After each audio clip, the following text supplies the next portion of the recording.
Shalom saudara, kita berjumpa lagi. Hari ini saya ingin share dari Ayub pasal 1 ayat 1 sampai 22.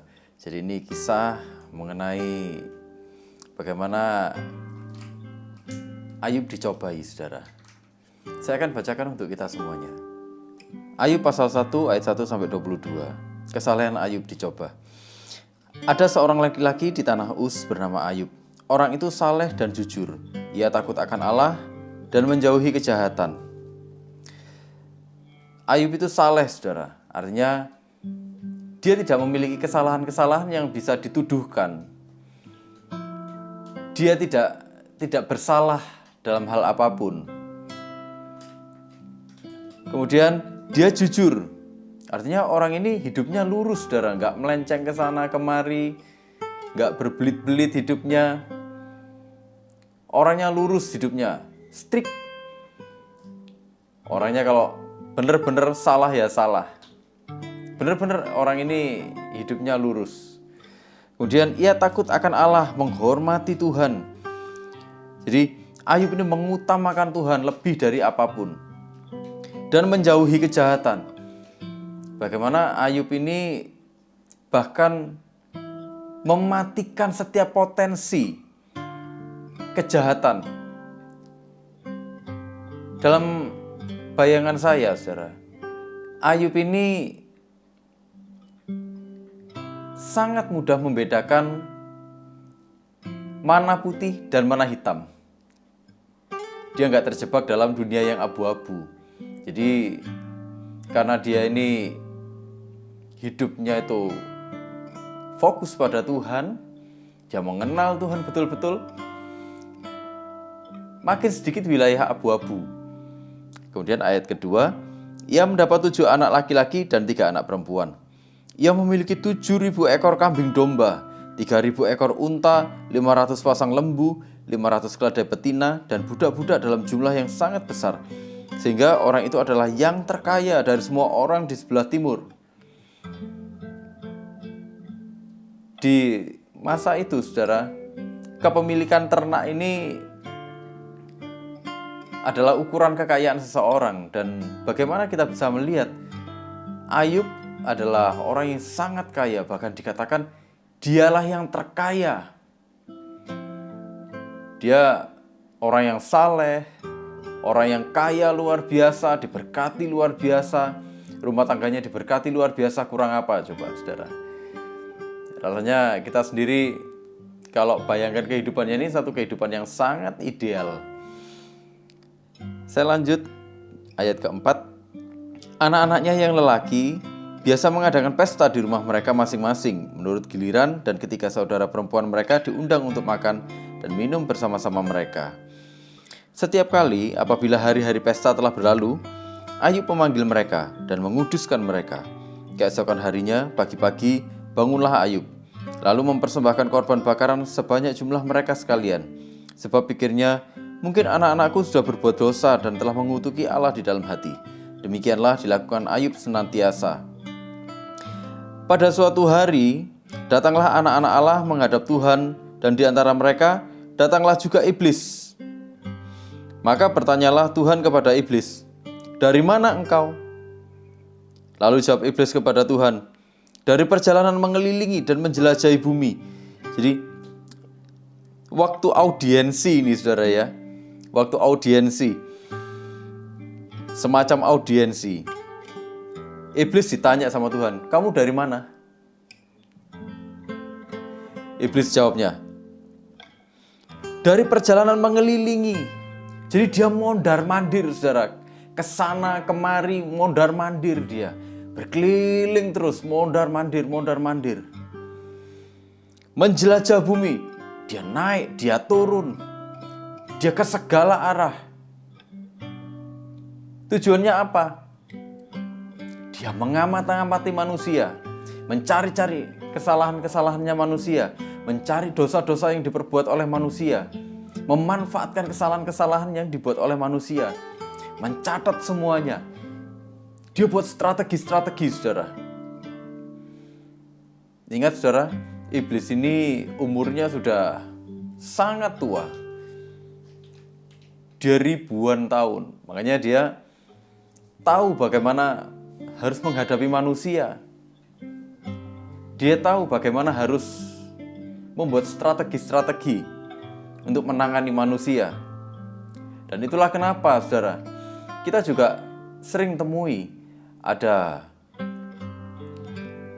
dosa yang kelihatannya itu dilakukan terus-menerus dalam satu generasi, bahkan dari generasi ke generasi, dari sebuah garis keluarga.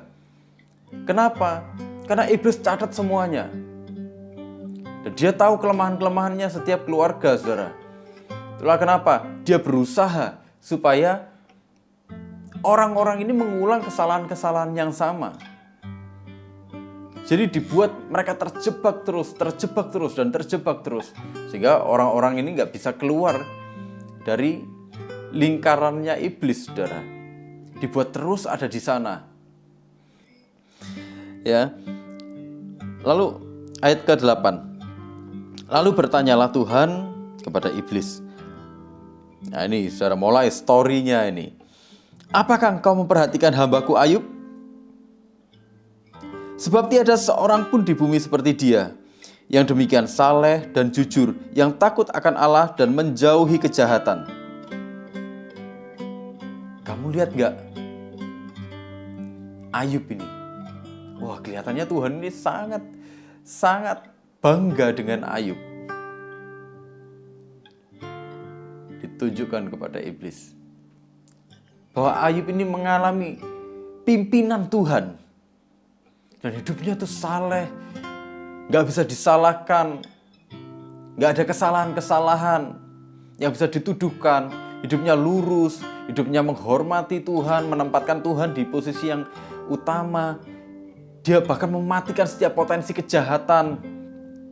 Kamu lihat gak ini? Luar biasa Ayub ini. Mulai story-nya, saudara.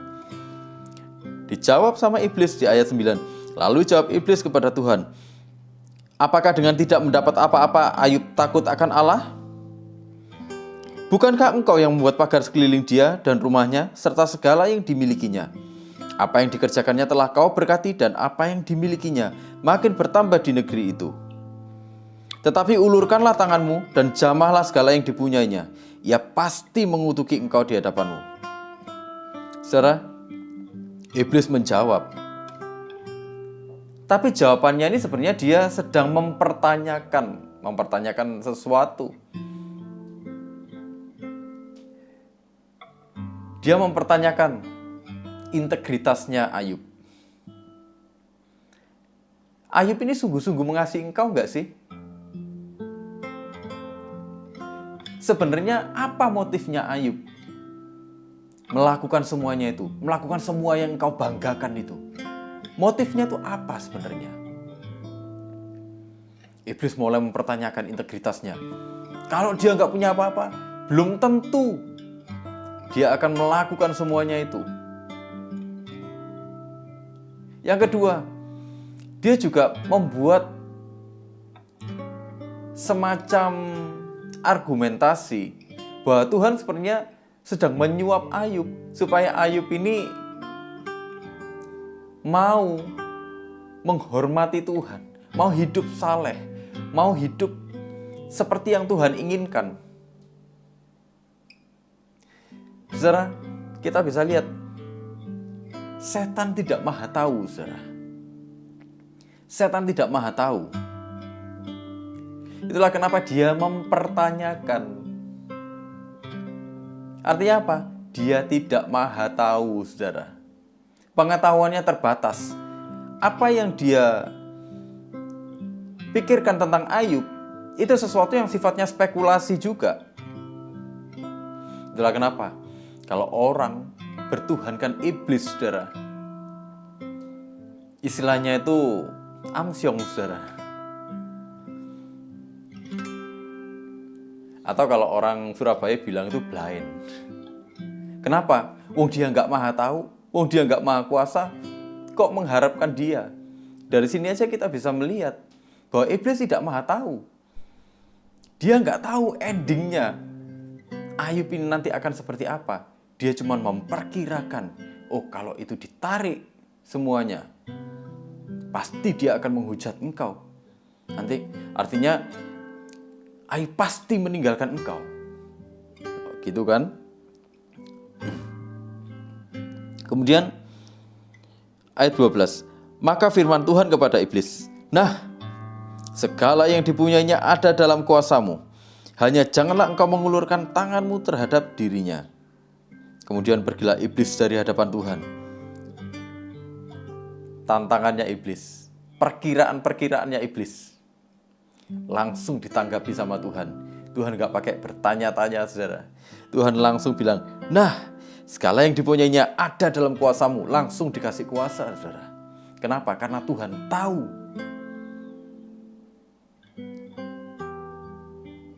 bahwa Ayub pasti melewati semua ini. Gak cuma di situ. Tuhan membatasi iblis. Hanya janganlah engkau mengulurkan tanganmu terhadap dirinya. Waktu iblis melakukan sesuatu seberat-beratnya, Tuhan tetap memberikan batas-batas kepada iblis. Itulah kenapa iblis sekalipun kelihatannya berkuasa, sekalipun kelihatannya menyeramkan, saudara, sekalipun kelihatannya menakutkan apa yang dia lakukan, tapi segala sesuatu yang dilakukannya itu terbatas. Saya akan lanjut, saudara, ayat 13. Pada suatu hari ketika anak-anaknya yang lelaki dan yang perempuan makan-makan dan minum anggur di rumah saudara mereka yang sulung, datanglah seorang pesuruh kepada Ayub dan berkata, sedang lembu sapi membajak dan keledai-keledai betina makan rumput di sebelahnya. Datanglah orang-orang Sheba menyerang dan merampasnya serta memukul penjaganya dengan mata pedang. Hanya aku sendiri yang luput, sehingga dapat memberitahukan hal ini kepada Tuan.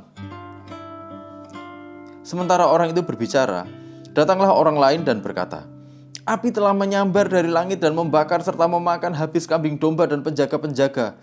Hanya aku sendiri yang luput, sehingga dapat memberitahukan hal itu kepada Tuan. Sementara orang itu berbicara, datanglah orang lain dan berkata, anak-anak Tuan yang lelaki dan yang perempuan sedang makan-makan dan minum anggur di rumah saudara mereka yang sulung. Maka tiba-tiba angin ribut bertiup dari seberang padang gurun. Rumah itu dilandanya pada 4 penjurunya dan roboh menimpa orang-orang muda itu, sehingga mereka mati. Hanya aku sendiri yang luput, sehingga dapat memberitahukan hal itu kepada Tuan. Maka berdirilah Ayub, lalu mengoyak jubahnya dan mencukur kepalanya. Dia berduka, saudara, sangat berduka dia. Kemudian sujudlah ia dan menyembah. Dia sujud, saudara. Dia menekan tubuhnya sampai ke tanah. Dia bersujud, bahkan sampai kepalanya dia tekan ke tanah. Dia tersungkur ini, saudara. Katanya, dengan telanjang aku keluar dari kandungan ibuku, dengan telanjang juga aku akan kembali ke dalamnya. Tuhan yang memberi, Tuhan yang mengambil, terpujilah nama Tuhan. Dalam kesemuanya itu, Ayub tidak berbuat dosa dan tidak menuduh Allah berbuat yang kurang patut. Saudara, kalau kita perhatikan tadi, bagaimana ini terjadi, saudara, dalam waktu 1 hari. Bahkan bukan dalam waktu 1 hari, tapi dalam waktu yang bersamaan. Semua dalam tanda kutip kesialan-kesialan itu terjadi kepada Ayub. Bagaimana dia kehilangan ternaknya, bagaimana dia kehilangan anak-anaknya, bagaimana dia kehilangan harta bendanya dalam waktu yang bersamaan, saudara. Kita bisa bayangkan, saudara, kalau kita ada di posisi Ayub, bagaimana, saudara? Apa yang akan kita pikirkan? Mungkin kita sudah langsung menyalahkan Tuhan. Tuhan, kenapa engkau gak bela aku? Tuhan, kenapa engkau gak jagai aku? Tuhan, kenapa engkau mengizinkan semua ini terjadi? Tuhan, kau tuh berkuasa atau enggak sih sebenarnya? Tuhan, kau tuh becus atau enggak sih sebenarnya?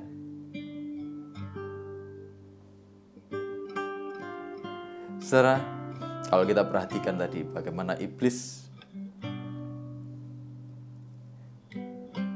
mengajukan proposalnya untuk membuat Ayub menderita, saudara. Iblis sedang berusaha untuk membuat Ayub ini terasing dari Tuhan. Iblis berusaha membuat Ayub ini mulai menyalahkan Tuhan. Ayub ini mulai menjauh dari Tuhan. Iblis berusaha untuk membangun sebuah persepsi, sebuah pandangan yang tidak baik kepada Tuhan. Dalam hal ini, dia pada akhirnya akan berusaha untuk memprovokasi Ayub. Supaya Ayub pertama mulai mempertanyakan Tuhan. Mempertanyakan. Lama-lama dia kecewa dan terus kecewa. Makin hari makin kecewa. Dihidupi terus kekecewaannya. Kemudian pada akhirnya pada satu titik dia mulai akan berpikir, antara Tuhan itu ada atau enggak, atau Tuhan itu begitu kejam sehingga aku harus cari alternatif yang lain. Sama saja, saudara. Pada akhirnya akan meninggalkan Tuhan kalau itu semua dihidupi. Jadi saudara,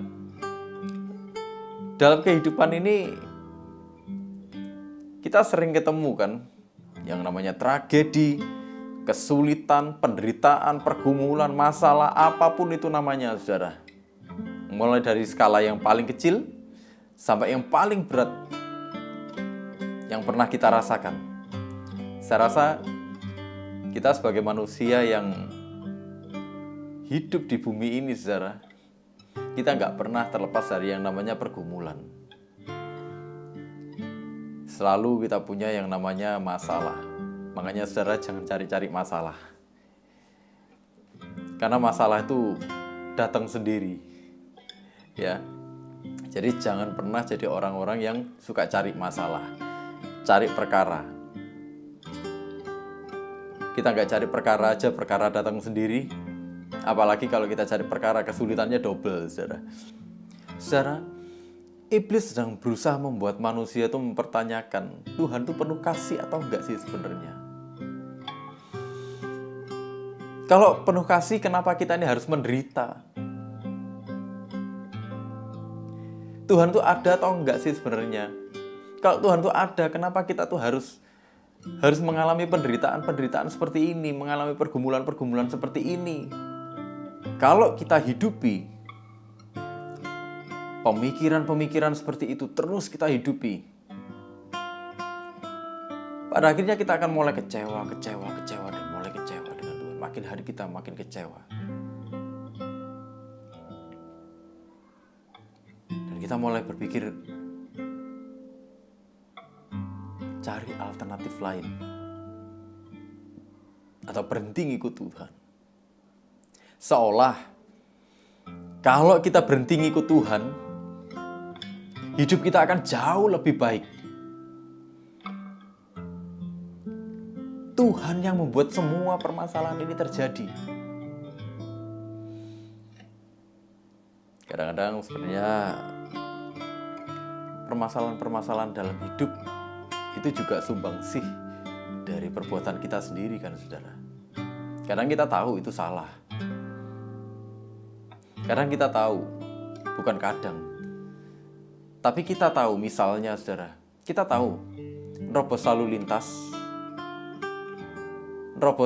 lampu lalu lintas itu salah. Tapi kita tetap lakukan.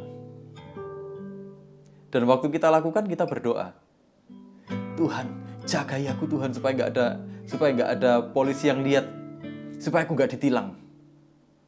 Waktu kita ditilang, kita mulai, Tuhan kenapa engkau nggak jagai aku Tuhan? Jarang manusia mau mengoreksi dirinya.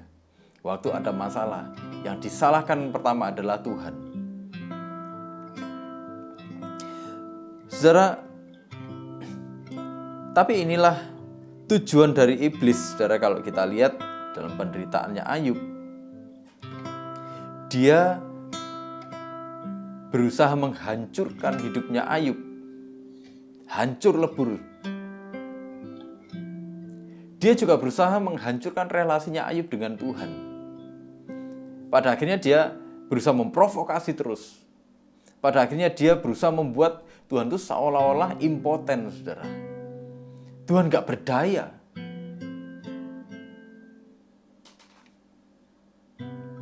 Padahal kalau kita perhatikan, saudara, iblis itu berusaha. Iblis itu berusaha. Kenapa dia berusaha? Karena dia tidak maha tahu, dia nggak ngerti endingnya. Kalau Tuhan, coba saudara perhatikan, Tuhan tanpa babi bu langsung bilang, nah semuanya ada dalam kendalimu. Kenapa? Karena Tuhan sudah tahu endingnya. Tuhan juga menetapkan batas-batasnya iblis. Artinya iblis nggak berkuasa.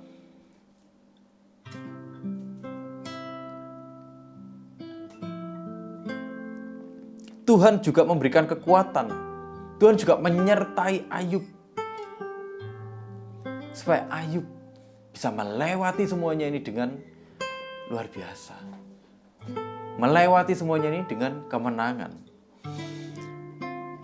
Tapi tujuan Tuhan mengizinkan semuanya itu terjadi untuk menunjukkan bahwa kasih dan rencana Tuhan itu tidak pernah gagal untuk membawa Ayub semakin menghayati Tuhan.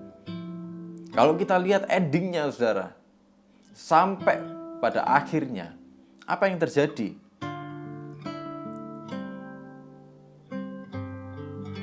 Ayub melewati pencobaan ini dengan luar biasa. Sekalipun dia habis, sekalipun dia mengalami sakit penyakit, sekalipun dia ditinggalkan sama istrinya, bahkan dia dibilang, kamu tuh hujat Allahmu itu. Sekalipun bahkan dia dipersalahkan sama sahabat-sahabatnya, saudara. Dia dituduh melakukan dosa-dosa. Bagaimana berat penderitaannya Ayub. Dia secara manusia, secara fisik kelihatannya, dia melewati penderitaan ini seorang diri, sebatang kara dia. Betapa berat penderitaannya Ayub, saudara. Apakah kita pernah mengalami yang seperti Ayub, saudara? Saudara, waktu Tuhan mengizinkan itu terjadi, dia tahu rencananya tidak akan gagal. Dia tahu iblis yang akan dipermalukan nanti pada akhirnya. Sekalipun iblis kelihatannya menang di awal, saudara, atas hidupnya Ayub, tapi Tuhan tahu siapa pemenangnya pada akhirnya. Tuhan tahu Tuhanlah pemenangnya, dan Tuhan akan membawa Ayub masuk ke dalam kemenangan itu. Iblis akan dipermalukan. Penderitaan yang dibuat oleh iblis tetap ada batasnya. Hei iblis, engkau cuma boleh segini aja. Engkau tidak boleh lebih. Dan iblis cuma bisa bilang apa? Iya Tuhan. Karena dia tahu Tuhanlah yang maha kuasa. Dia tidak maha kuasa sama sekali. Dia hanya kelihatannya aja berkuasa. Dan iblis tahu itu. Tapi iblis ini lupa. Makanya dia seperti bertaruh dengan Tuhan. Coba kalau Ayub dibeginikan, belum tentu dia akan menyembah Tuhan. Belum tentu dia akan hidup seperti pada awalnya. Kalau dia nggak lupa endingnya, kalau dia nggak lupa bahwa Tuhan itu maha tahu, dia nggak akan mempertanyakan Tuhan seperti itu. Kalau engkau menghadapi pergumulan-pergumulan hari ini, jangan patah semangat. Jangan ciut nyalimu. Saudara, kalau kita lihat reaksinya Ayub, saudara, ayat 20 sampai ayat 22, dia begitu berduka, saudara. Tapi kita lihat betapa hatinya tuh masih berpaut kepada Tuhan. Betapa hatinya itu nggak melepaskan Tuhan sama sekali. Bahkan kita bisa lihat, tidak ada kesalahan. Dia tidak berbuat dosa. Dia tidak menuduh Tuhan berbuat yang tidak patut. Itulah kenapa kita perlu meneladani Ayub. Kalau dia hidup dalam sisi manusiawinya, saudara, sebenarnya sangat manusiawi kalau dia menghujat Tuhan mungkin. Kehilangan dalam waktu yang bersamaan, udah gitu dihujat istrinya. Kalau itu berhadapan atau terjadi pada kita hari-hari ini, apakah kita akan menghujat Tuhan, saudara? Apakah kita akan mulai kecewa dengan Tuhan? Apakah kita mulai mempertanyakan Tuhan? Tapi satu hal yang kita lihat, yang pasti terjadi pada Ayub waktu itu, dia tidak menghujat Tuhan. Saudara, kita lihat Ayub sama sekali tidak memahami apa yang sebenarnya terjadi waktu itu. Semuanya itu misteri. Kenapa kok bisa terjadi dalam waktu yang bersamaan? Di satu daerah bencana alam, di satu daerah diserbu orang-orang, dan itu terjadi dalam waktu yang bersamaan. Kenapa? Ayub ini kurang saleh apa?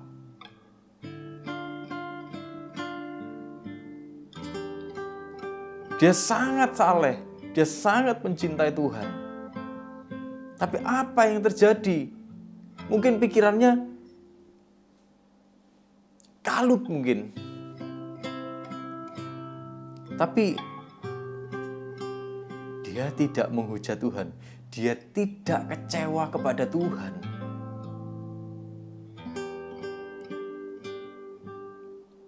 Kadang-kadang kita pun seperti Ayub, saudara, nggak ngerti. Kenapa sih kok Tuhan terjadi hal seperti ini dalam hidupku? Kenapa Tuhan kau mengizinkan semuanya itu terjadi, Tuhan? Misteri apa yang kau simpan, Tuhan?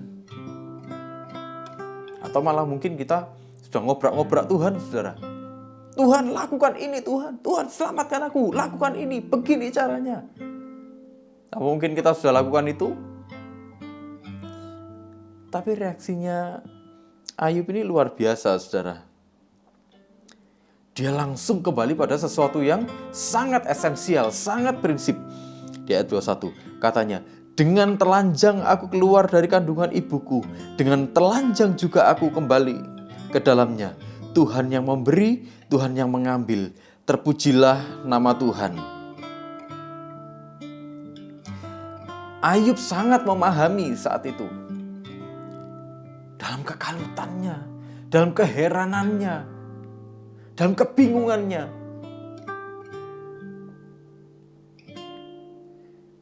dia kembali kepada sesuatu yang sangat mendasar.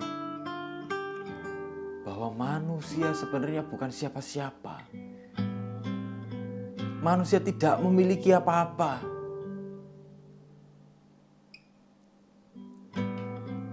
Itulah kenapa manusia tidak bisa menuntut apa-apa dari Tuhan.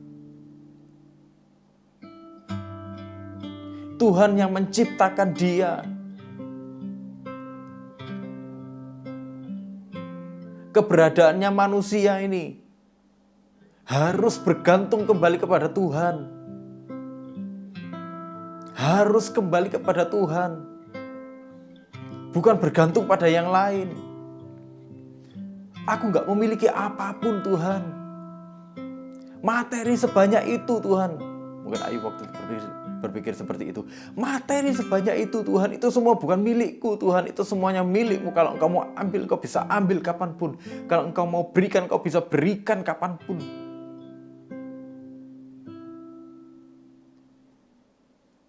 Apakah kita punya hati seperti itu, saudara?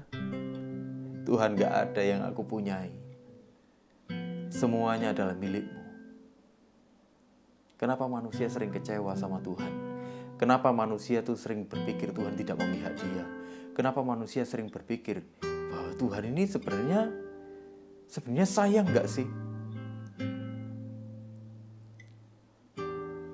Karena manusia terus berpikir dari sudut pandang dirinya sendiri.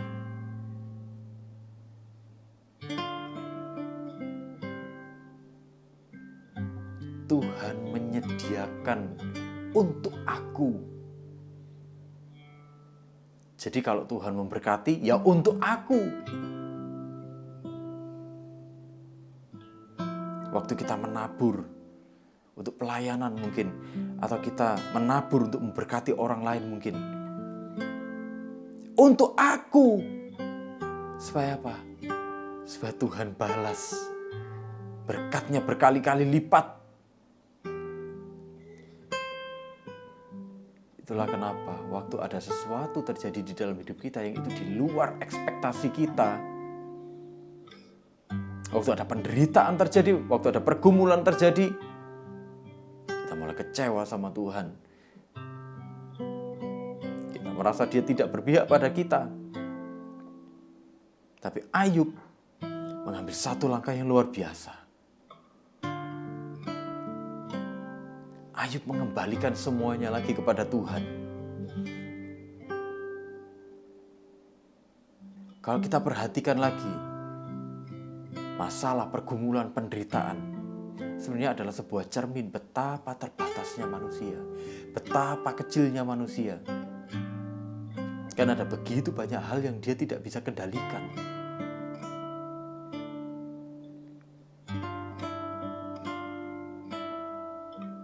Itulah kenapa manusia nggak bisa menyombongkan dirinya sendiri.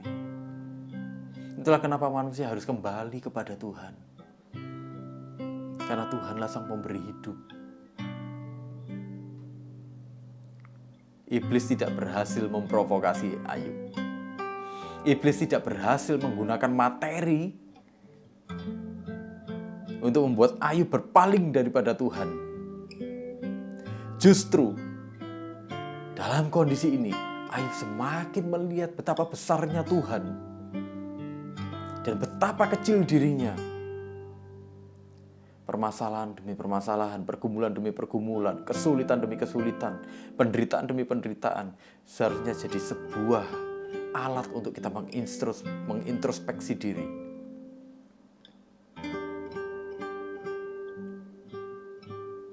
Itulah kenapa, saudara, Ayub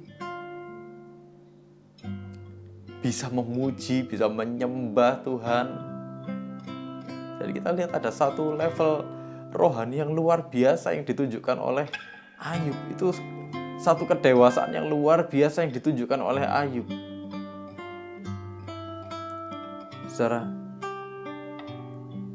Ayub tidak membiarkan pergumulannya, kesulitannya, penderitaannya mendikte hidupnya dia.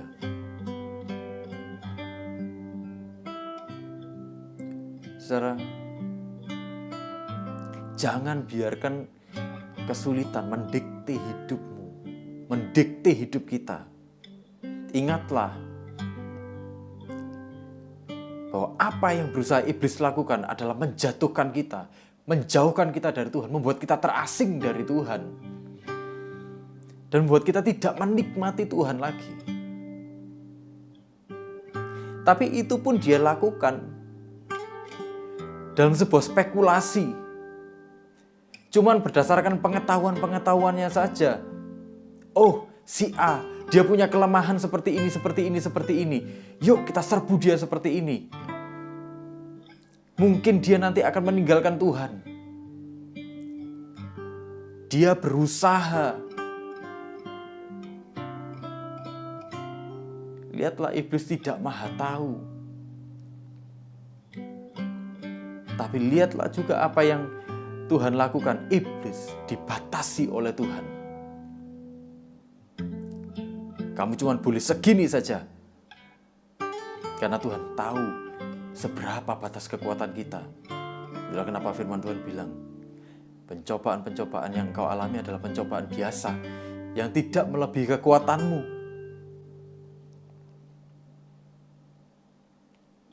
Tapi kembalilah kepada Tuhan dan nyatakan pada Tuhan, Tuhan, tetap pimpin jalanku Tuhan. Tetap lakukan Tuhan, apa yang jadi kehendak-Mu Tuhan, pimpin aku. Biarkan aku melihat Tuhan, bagaimana rencana-Mu tergenapi di dalam hidupku. Nama-Mu dipermuliakan dan iblis dipermalukan Tuhan. Saudara, saya berdoa hari ini, apapun pergumulanmu di dalam nama Yesus, Engkau akan menerima terobosan demi terobosan terjadi di dalam hidupmu. Apapun pergumulanmu hari-hari ini, di dalam nama Yesus, kekuatan yang baru dari Tuhan, sukacita, damai sejahtera yang baru dari Tuhan, kemenangan-kemenangan yang baru dari Tuhan, jawaban-jawaban yang luar biasa dari Tuhan akan terjadi di dalam hidupmu. Dan nama Tuhan akan dipermuliakan melalui hidupmu. Tuhan Yesus memberkati kita semuanya.